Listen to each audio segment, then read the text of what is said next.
Hey everyone, this is Eric Rodebois. I'm writing to you from EPGD land. Hopefully this will be on Facebook and YouTube soon. So what I really want to talk about today is two things. The first thing is the Family Medical Leave Act, also known as the FMLA.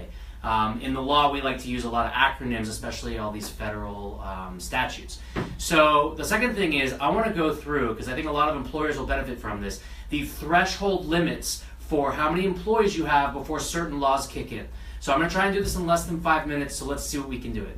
All right, so first of all, what is the Family Medical Leave Act of 1993? So it was a signature part of Bill Clinton's agenda when he first became president in the 90s. And what we're covering is 12 weeks of unpaid leave for certain employees in certain situations. So who are the certain employees? So they have to work for a company with at least 50 employees, which is a lot.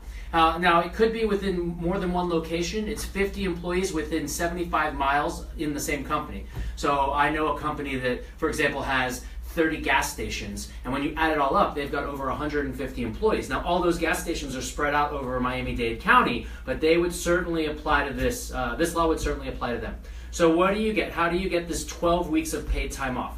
Unpaid time off. So if you have personal illness, family illness. Now, family is strictly defined as children under the age of 18, parents, and siblings. Okay?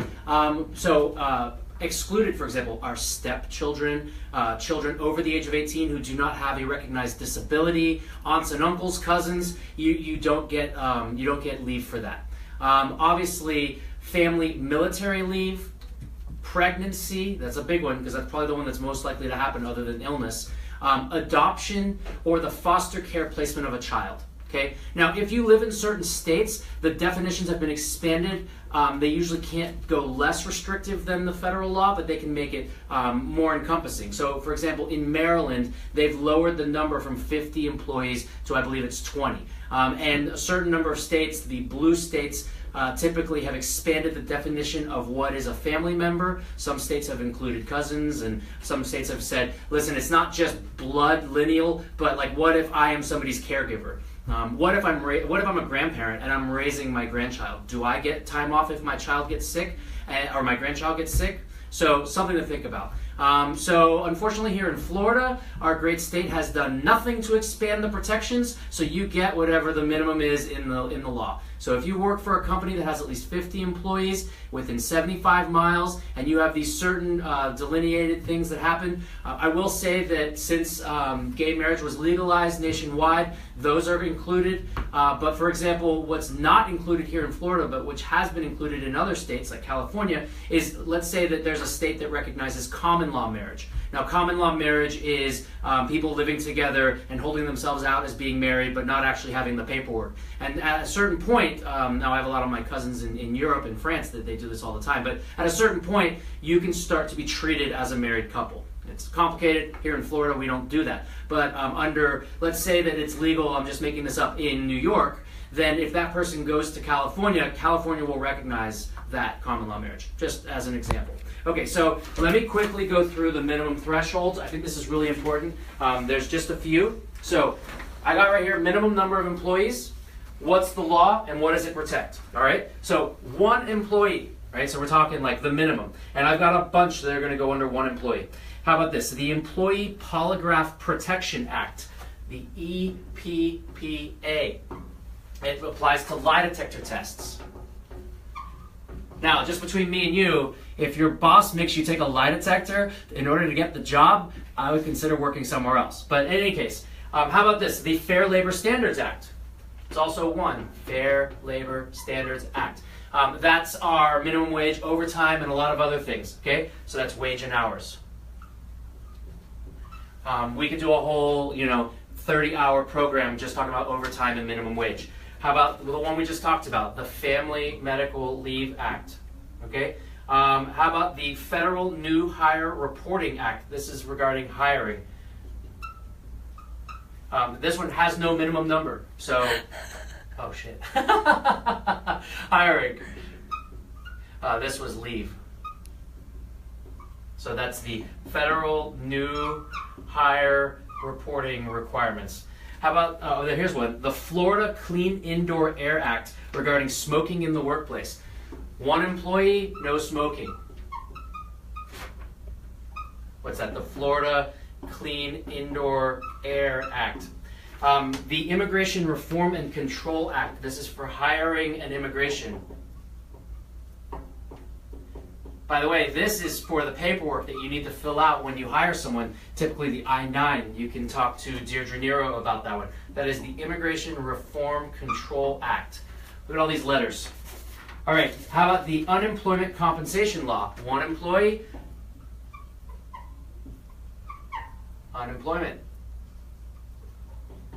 The Uniformed Services Employment and Reemployment Rights Act. This is for veterans' rights. Look at all these. I'm just going to say vet rights. You know what it is. Okay. The Workers' Compensation Law.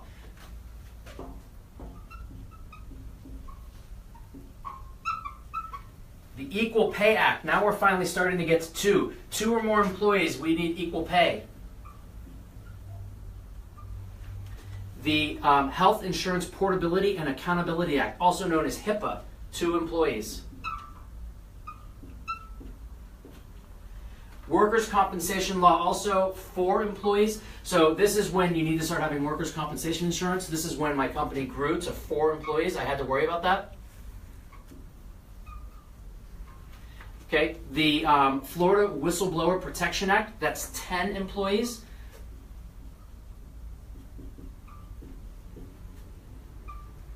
The Florida Civil Rights Act, that's for discrimination. And there's also Title VII of the Civil Rights Act of 1964, that's federal. Now we're at 15 employees, you can't discriminate.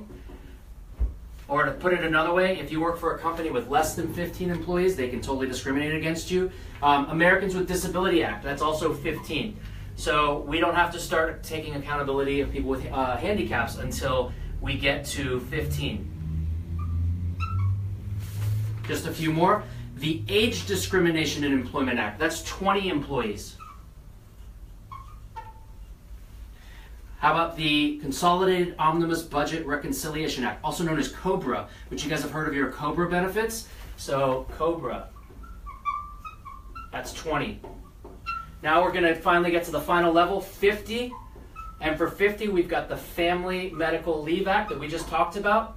The Family Violence Leave Act for workplace violence, that's a Florida law. And look, I got just enough space. Last but not least, 100 employees or more, you have the Worker Adjustment and Retaining Notification Act, also known as WARN, W-A-R-N. And what that one does, it's kind of cool, is if there's going to be mass layoffs, like they're going to close the plant, everyone has to have advance notice. So just look at this real quick. 1 employee, you got a lot of rights for basically any company in America. All of a sudden it starts to grow, 2, 4, 10, 15 seems to be a very important threshold, 20, and then you get to 50 where these big ones come into place. And then last but not least, if you're working for a huge company and they're deciding to lay off a bunch of people, you got rights. So a lot of things to think about. I'm Eric Rodabois. Thank you so much from EPGD Land. Have a great day.